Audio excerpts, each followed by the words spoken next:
Hey there, quirky people. Today we're going to look at the 10 rings of Wenwu within the MCU. The 10 rings are stronger than anything in your universe. Shang Chi has added a few amazing areas of exploration that could be looked at in the future. It presented its fair share of contribution to MCU's vast multiverse. We got to know that there are various other realms and dimensions like Ta Lo and Dormammu's dark dimension in the MCU. And all these dimensions have magical and monstrous creatures that we did not even dream of. Apart from the multiversal aspect, we also got another area to look at, and that's related to Wenwu's 10 rings of power. It's obvious that these rings are vastly different from the ones we've read about in the comics. The movie was pretty vague about their abilities, as we were told that they granted their wearers with power and eternal life. Rest everything seemed exactly like we saw on the screen. Besides the powers, Shang-Chi was very vague about the origins of the rings as well. I mean, the film is called The Legend of the Ten Rings, and it just told us that the rings were found by Wenwu somewhere like a tomb or a crater. It left the main origins of the rings to be explored in future films. So the question that stands is, where did the rings actually come from? The MCU usually takes its own path for many things. For instance, the Shang-Chi movie was entirely different from the source material in almost all aspects. It would be safe to say that Shang-Chi was more or less an original Marvel movie. But still, we could look back at the comics to get an answer for the home of the 10 rings.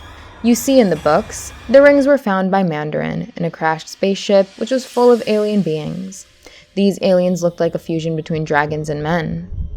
They had a peculiar look and had even more peculiar tech. They are called the Mukluans and reside on planet Thara, aka Muklu 4. Axon Kar was an explorer who used the rings of power as a battery for their interstellar engine. But the Mandarin killed him, and as soon as he laid his eyes upon the rings on the crash site, he stole them. So one option for the MCU is to follow the comics. The rings could be revealed as highly advanced Mukluan technology, and that could be confirmed by the arrival of Fin Fang Foom in Shang-Chi 2. Fin Fang Foom is a Mukluan shape-shifting alien being from the world of Thara. It was presumed that he would be seen in Shang-Chi and the Legend of the Ten Rings. But instead of this alien dragon, we got the mystical dragon called the Great Protector. Still, it is not very late to introduce Fin Fang Foom. The 10 rings could be acting as a beacon for this green dragon. And he could arrive in the sequel of Shang-Chi, giving us yet another crazy CGI battle just like the third act of the first film. What if the 10 rings are actually the rings that Fin Fang Foom used to wear? That's why they might be called rings instead of bracelets. Maybe this could be one theory explaining the origins of the rings. The second theory could involve the Eternals. We're Eternals. Marvel Studios constantly runs the formula of it's all connected. And Shang-Chi perfectly sits into that formula, as not only does it connect with past films like Iron Man 3 and The Incredible Hulk, but it also connects with future films like Doctor Strange 2 and Avengers 5. Now what if Doctor Strange 2 isn't the only Phase 4 connection? What if Shang-Chi also connects to the Eternals through the 10 rings? The film told us that Wenwu had 10 rings for about 1,000 years.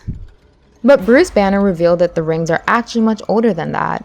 The Eternals trailers have confirmed that these immortal beings have been on the planet for 7,000 years. We came here 7,000 years ago to protect humans from the deviants. So maybe this tech belongs to them. The final Eternals trailer showed us Phastos leading everyone to the site where they parked their ship. So it is possible that instead of a Mukluan ship, Wenwu found the rings on the ship of the Eternals. The rings also seem to have golden scriptures and manuscripts engraved on them. And as we've seen with every piece of marketing material related to the Eternals, their sacred golden language occurs quite a bit. So that's another dot that can be connected between the 10 rings and the Eternals. Through the Eternals, the rings could also be connected to the Celestials. But besides these two theories, there's also a chance that Marvel will connect the 10 rings to something or someone else entirely.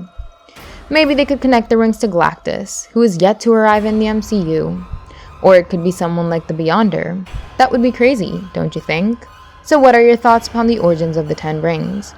Do you agree with any of our theories? Let us know in the comments section. Give us a thumbs up and hit the subscribe button if you enjoyed the video.